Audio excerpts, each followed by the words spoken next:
Welcome to the Nevis Newscast for Tuesday, September 1st, 2020. I'm Fredicia Liebert. Police are investigating a fatal incident at sea which involved a 17-year-old male. Police investigations into the matter are currently underway to ascertain the circumstances surrounding the incident. However, investigations so far have revealed that sometime after 2 p.m. on August 31st, the 17-year-old was at Gallows Bay in Charlestown when he experienced difficulties at sea. Efforts by members of the emergency medical service to resuscitate him were unsuccessful. The district medical doctor arrived at the scene and pronounced him dead. Personnel from the Forensic Services Unit processed the area. An autopsy will be performed shortly to determine the exact cause of death. The following is a notice from the Traffic Department in the Royal St. Christopher and Nevis Police Force, Nevis Division. The motoring public is asked to take note, effective Monday, September 14th, 2020, that stretch of road that leads from Pump Road in the vicinity of the Dyer's residence, going east to west towards the Claxton's residence, traffic will now flow one way only. Also, that stretch of road that leads from the Claxton's residence going west to east towards the Esdale residence, the traffic will now flow in an easterly direction only and exit onto Pump Road. Signs will be erected to guide the motoring public. All are asked to be guided accordingly. The Nevis Tourism Authority held its closing ceremony for the taxi and tour guide operators training seminar at the Nevis Performing Arts Center. Coordinator of the taxi and tour guide training seminar, Nicole Liebert, gave the overview of the seminar, which lasted for about a week and a half. So we would have had a number of presenters, beginning with the first presentation on professionalism with Miss Tricia Daniel. We would also have had the nurses to present to us for the COVID and also the basic first aid. We would have also had Miss Catherine Forbes, who would have shared her knowledge of small business development and what you would need to have in preparation. Mr. Leonard Stapleton was well received for his history and heritage, and we are mindful that many of you have said that we should expand that particular topic. We also had Mr. Javier Otley of the Environmental Health to share a lot of the cleaning and sanitizing and disinfecting best practices. We also had Superintendent Lyndon David and the Royal St. Christopher and Nevis Police Force, who would have spoken about the Vehicle Road Act and the requirements for taxi operators. Our permanent secretary and myself would have delivered topics specific towards the legislation and the code of conduct and total business operations for taxi operators. And Mr. Antonio Liebert would have presented on tourism and culture. Premier of Nevis and Minister of Tourism, the Honorable Mark Brantley, pledged the support of the government. My admonition to you is to do your very best, to see this as a serious undertaking. For those of you, and I hope most of you are actually going to go on to be taxi operators and to get the necessary licensing through the Ministry of Tourism to operate and to function as full-fledged taxi and tour operators. I hope that most of you will take advantage of the concessions that are available and get your bus, get your van, get whatever it is you're going to use. And the government is here to partner with you. The government recognizes that the taxi and tour operators are a critical part of what we try to do in tourism.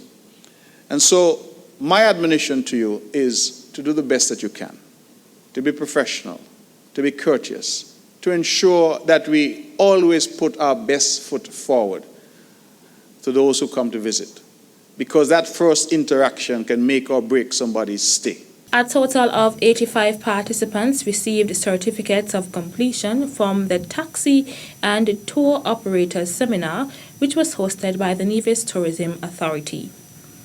Still to come, the night of choir, the night of dance, the night of instrumental music.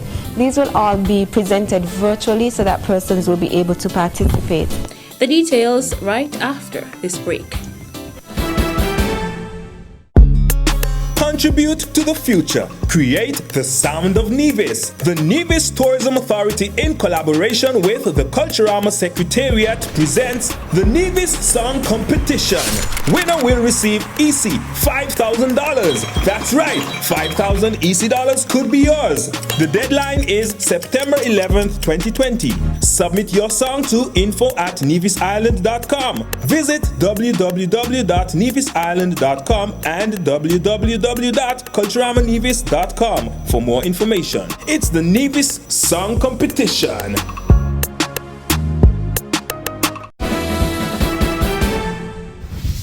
Welcome back. Activities for the 37th anniversary of St. Kitts and Nevis's independence celebrations will reflect the new normal created as a result of COVID-19, says Minister of Health and Chair of the Independence Committee, the Honorable Akila Byron Nisbet. Honorable Byron Nisbet noted that some of the events that would normally take place would not be able to take place because of the COVID-19 restrictions, but the staples remain. The Independence Church service, the National Heroes Day celebration, the Prime Minister's lecture series, and the Independence Day parade. As I would also indicated, for the Independence Parade, it may take on a different format to be able to adjust to what our new reality is in terms of COVID and the protocols that are in place in order for us to be able to ensure that we adhere to those protocols. The minister also noted that a number of events will be streamed virtually and went on to list a number of the events. Some of these events that will be done virtually would be the Independence Fiesta, which this year will be celebrating the likes of King Miko and Ayatollah, as well as providing some gospel entertainment and some dance and more along the performing arts, and to showcase the talent of St. Kitts and Nevis and show how we have progressed from 37 years. We will also have the drill competition, which I know is something that is much anticipated by many of the persons who visit or who attend this competition. In terms of the education, the ones that would have been done through Ministry of Education, that would be such things as the elocution contest, the night of choir, the night of dance, the night of instrumental music. These will all be presented virtually so that persons will be able to participate. The 37th anniversary of independence will be celebrated under the theme Resilience, Innovation and Security for Independence 2020. Minister Akila Byron Nisbet was speaking on the Prime Minister, the Honorable Dr. Timothy Harris's radio program, Leadership Matters. NEVLEC wishes to advise customers on the Charlestown 2 feeder from Prospect Junction to Ivor Walters School to Brown Hill and extending to the lower sections of Montpelier above the basketball court and Lamper Hill that there will be an outage on Thursday, September 3rd, 2020 from 9 a.m. to 2 p.m. This is to facilitate the upgrade of high voltage lines from Prospect Junction in the area of the Cicely Brown Integrated School to Ivor Walters School and relocation of poles in the area of Bridgegut as part of the Brown Hill Road Rehabilitation Project. This undertaking is part of the Charlestown 2 Gingerland tie to provide greater flexibility between the two feeders. NEVLEC wishes to apologize for any inconvenience caused due to this interruption. That's it for this edition of the Nevis Newscast. On behalf of all of us here at the Department of Information, I'm Freddie Liebert. Thank you for viewing.